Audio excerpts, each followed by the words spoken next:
All right, so now this was a nasty question. This was on quite a few years ago. So you got to kind of look through here. It's got inches, but then it's got cubic feet. So they've got that in there. They got this 270. All right. So basically, what I have going on here is I have 270 plus whatever the heck I figure out for how much the sand weighs that I put inside of it. All right. So let's go through. First of all, it says per cubic foot. 18 is going to be 1.5 feet. All right. And again, do it like this: 1 over 12 x over 18, cross multiply, you're going to get 1.5. And then for the 20, it's 1 over 12 x over 20, cross multiply. You get 20 equals 12x divided by 12. 20 divided by 12 is 1.6 repeating. I don't like repeating decimals, so I'm just going to do this, which is 5/3. All right, so 5/3.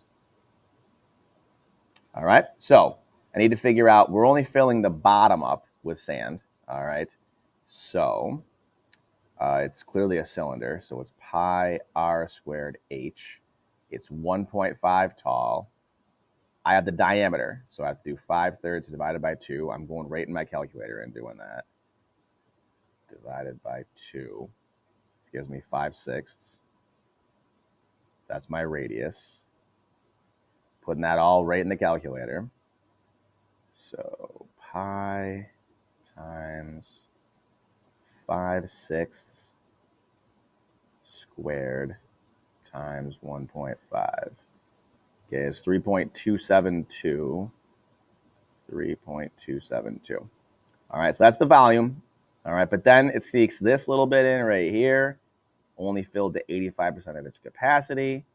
So times 0.85. Again, when in doubt, multiply. That pretty much works all the time. So 2.78.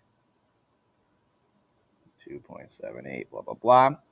That's still the volume. And then it still had this thing up here with the 95.46 pounds per cubic foot.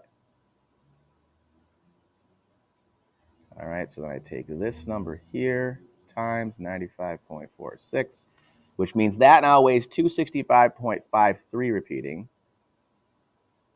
Now let's put feet to the third on these two things so you know what I'm talking about. And this is pounds. All right, so then that has to get added to the 270 that I wrote up here at the beginning. 265.53. So I have to add a 270 to that, and I get 535.53. All right, and then it says round to the nearest pound, so 534 is the total deal here. All right, and again, a lot of stuff, but if you just take my advice, which is find the volume, all right, convert the units, find the volume, and then start multiplying by the things they give you, you're going to get a lot of these points, if not all of them.